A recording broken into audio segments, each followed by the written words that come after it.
याच्या विरुद्ध आवाज उठवण्यासाठी, आपला बांगलादेशातल्या हिंदूंना पाठिंबा दर्शवण्यासाठी देशभरामध्ये विविध ठिकाणी जे मोर्चे निघत आहेत, त्यामधल्या ग्वाल्हेर तालुक्यामधल्या मोर्चामध्ये सहभागी झालेल्या सर्व बंधू आणि भगिनींनो, तुमचं सगळ्यांचं मी स्वागत करतो। आज जागतिक मानवाधिकार दिवस आहे, त्यामुळे या मानवाधिकार दिवसाच्या आपल्या सगळ्यांना मी हार्दिक शुभेच्छा देतो। खरं म्हणजे ज्या देशामध्ये बहुसंख्य हिंदू राहतात, त्या देशातल्या हिंदूंना मानवाधिकाराच्यासाठी अशा पद्धतीचे मोर्चे काढावे लागणं हीच खरं म्हणजे दुर्दैवाची गोष्ट आहे। कारण हिंदू धर्मातल्या कुठल्याही माणसाला मानवाधिकार वेगळा शिकवण्याची गरज नाही। आमचा धर्मच इतका सहिष्णू आहे। या देशामध्ये जे जे आले, ज्यांनी ज्यांनी या देशाचा आश्रय घेतला, त्या सगळ्यांना आपलं मन मोठं करून या देशातल्या हिंदूंनी आश्रय दिलेला आहे। मग ते पारशी असतील, इराणी असतील, 2000 वर्षापूर्वी इस्रायल मधनं पलायन करून आलेले ज्यू असतील, शक असतील, हुण असतील, जे जे या देशामध्ये आले आणि ज्यांनी ज्यांनी या देशातल्या संस्कृतीचा स्वीकार केला, त्या प्रत्येकाला हिंदू धर्माने आपलं मन मोठं करून आपल्या संस्कृतीमध्ये सामावून घेतलं।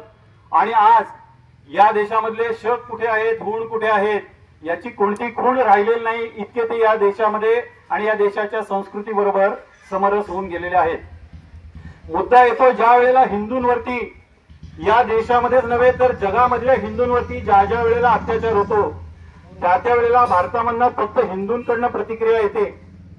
पण जागतिक मानवाधिकार नावाची जी काही संघटना आहे, जी संघटना असा दावा करते की आम्ही जगातल्या कुठल्याही मानवावरती जर का त्याच्या मूलभूत अधिकारांवरती गदा येत असेल, त्याचं कोणी हनन करत असेल, तर त्याच्या विरुद्ध आवाज उठवतो।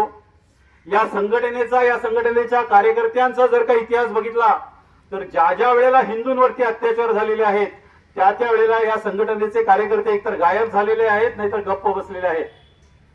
1947 साली या देशाला ज्या वेळेला स्वातंत्र्य मिळालं, ज्या वेळेला महामानव डॉक्टर बाबासाहेब आंबेडकर सांगत होते की या दोन देश, जे काही पाकिस्तान झाला आणि हिंदुस्थान झाला, या देशातल्या लोकसंख्येचा अदलाबदल करा, पाकिस्तान मधल्या हिंदूंना, बांगलादेश मधल्या हिंदूंना भारतामध्ये येऊ द्या आणि इथल्या मुसलमानांना ज्यांना त्या देशामध्ये जायचं असेल त्यांना जाऊ द्या। पण बाबासाहेब आंबेडकर आणि इतर नेत्यांनी सांगितलेली गोष्ट ऐकली गेली नाही।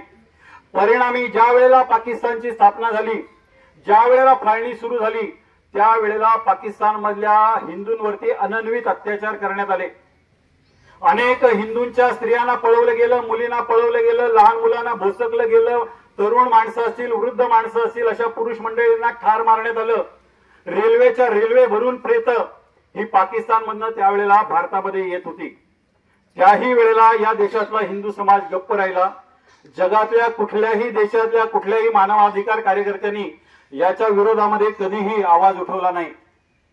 आपल्या सगळ्यांना माहिती आहे की कंदमालमध्ये, ओरिसामध्ये ग्रॅहम स्टेन नावाचा एक धर्मगुरू होता, ख्रिश्चन धर्मगुरू, जो त्या भागातल्या वनवासी आदिवासींना वेगवेगळ्या प्रकारची आमिष दाखवून, धाकधपटशा करून, त्यांचं धर्मांतर करून त्यांना ख्रिश्चन करत होता। या ग्रॅहम स्टेनच्या विरोधामध्ये जो काही असंतोष उसळलेला होता, या असंतोषामधनं या ग्रॅहम स्टेनची हत्या करण्यात आली। या हत्येचं जगभरामध्ये फार मोठ्या प्रमाणामध्ये आवाज उठवला गेला, बागुलबुवा केला गेला। पण याच ओरिसामध्ये स्वामी लक्ष्मणानंद सरस्वती यांच्या आश्रमामध्ये घुसून ख्रिश्चन मिशनऱ्यांनी, कम्युनिस्टांनी, कुऱ्हाडींनी त्यांचे घाव घालून हातपाय तोडले आणि तुकडे तुकडे करून लक्ष्मणानंदांची हत्या केली। त्याच्या विरोधामध्ये जगातला एकाही मानवाधिकारी या ठिकाणी आला नाही। आज बांगलादेशाची अवस्था सुद्धा ही आहे।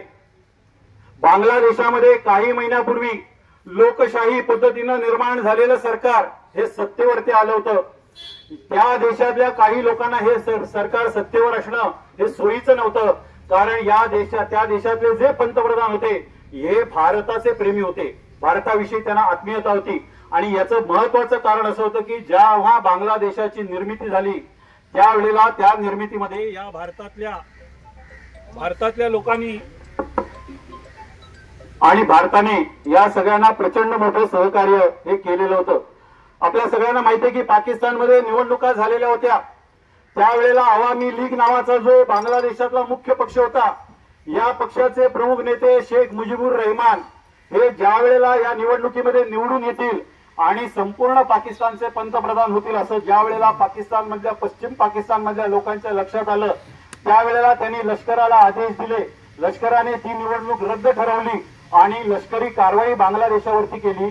बांगलादेशातल्या त्यावेळच्या भारतप्रेमी नागरिकांनी शेख मुजीबुर रहमान यांच्या नेतृत्वाखाली प्रचंड मोठा उठाव केला आणि पाकिस्तानच्याच लष्कराने त्यांच्या देशाचा एक भाग असलेल्या पूर्व पाकिस्तानवर म्हणजे आत्ताच्या बांगलादेशातल्या महिलांवरती, मुलींवरती इतके अनन्वित अत्याचार करायला सुरुवात केली, पुरुषांना ठार मारायला सुरुवात केली. त्यावेळेला भारताच्या तत्कालीन पंतप्रधान सन्माननीय इंदिरा गांधीजी यांनी या प्रश्नामध्ये हस्तक्षेप केला. भारताने लष्करी कारवाई केली आणि 19 दिवसामध्ये बांगलादेशाला पूर्णपणे स्वातंत्र्य मिळवून दिलं. त्यांना एक स्वतंत्र बांगलादेश नावाचा त्यांचा एक देश निर्माण करून दिला आणि मग त्या देशाच्या लोकशाही घटनेनुसार त्या देशाला राज्यकारभार करण्याचं स्वातंत्र्य दिलं. आता बांगलादेशातल्या हिंदूंच्यासाठी रक्षण करण्याची, त्यांच्यासाठी आवाज उठवण्याची आणि त्यांना पाठिंबा देण्याची वेळ आलेली आहे. कारण ज्या वेळेला भारत स्वतंत्र झाला, पाकिस्तान आणि बांगलादेश या दोन देशांची निर्मिती झाली. पाकिस्तानमध्ये असलेली स्वातंत्र्याच्या वेळची हिंदूंची संख्या आणि आजची हिंदूंची संख्या याच्यामध्ये प्रचंड मोठ्या प्रमाणामध्ये हिंदूंची संख्या पाकिस्तानमधून कमी झालेली आहे. बांगलादेशमध्ये बांगलादेश स्वतंत्र झाला त्यावेळेला असलेली हिंदूंची संख्या आणि आज असलेली हिंदूंची संख्या ही प्रचंड मोठ्या प्रमाणामध्ये कमी झालेली आहे. आणि भारतामध्ये जे आमचे मुसलमान बांधव या ठिकाणी राहिले होते की भारत हाच आमचा देश आहे, आज भारतामधल्या चित्र वेगळं आहे. आज भारतामधल्या मुसलमानांची फाळणीच्या वेळची संख्या आणि आजची संख्या याच्यामध्ये मुसलमानांच्या लोकसंख्येमध्ये वाढ झालेली आहे. आज जगातला सगळ्यात जास्त मुसलमानांची लोकसंख्या असलेला भारत हा दुसऱ्या क्रमांकाचा देश आहे. याचं सगळं श्रेय हे भारतातल्या सगळ्या हिंदूंनी या मुसलमानांना आपलं भाऊ म्हणून स्वीकारलेलं होतं. जे भारतातल्या हिंदूंनी केलं ते बांगलादेशातल्या मुसलमानांना करता आलं नाही, ते पाकिस्तानातल्या मुसलमानांना करता आलं नाही. त्यामुळे या गोष्टीचा निषेध करावा. राज्य सरकारला याच्यामध्ये जागं होण्यासाठी आपण एक चांगल्या पद्धतीचा काहीतरी आवाज उठवावा. या देशाचे माननीय पंतप्रधान असतील, या देशाचे राष्ट्रपती असतील, यांनी बांगलादेशाच्या नागरिकांवरती, हिंदूंवरती होणाऱ्या अत्याचाराच्या विरोधामध्ये काहीतरी कारवाई करावी.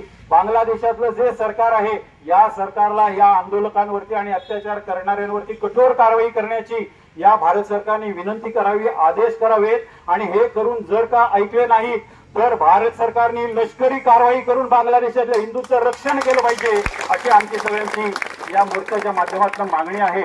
आणि याच्यासाठी आपण सगळ्यांनी हा मोर्चा आज या ठिकाणी काढलेला होता. आपण सगळ्यांच्या वतीने आपण तहसीलदार साहेबांना निवेदन दिलेलं आहे. हे निवेदन आपण पुढे पाठवू असं तहसीलदार साहेबांनी आपल्या सगळ्यांना आश्वासन दिलेलं आहे. हे जर का इतकं करून जर का सरकारकडनं किंवा बांगलादेशातल्या लोकांच्याकडनं हिंदूंवर होणारे अत्याचार थांबले नाहीत तर परत एकदा अशाच पद्धतीने मोर्चा काढावा लागेल. आणि बेकायदेशीररित्या भारतामध्ये राहत असलेल्या बांगलादेशींना पहिल्यांदा शोधून काढा आणि त्यांना हाकलून बांगलादेशामध्ये लावा, अशा पद्धतीची मागणी आपल्याला करावी लागेल. आणि जर सरकारने ही मागणी ऐकली नाही तर ज्या ज्या ठिकाणी बांगलादेशी नागरिक असतील त्यांना शोधून काढून आपापल्या गावातून आपल्याला हुसकावून लावायला लागेल. पण तोपर्यंत सरकार काय कारवाई करतं याची आपण वाट बघूया. आपण सगळेजण मोर्चामध्ये सामील झालात, शांततेने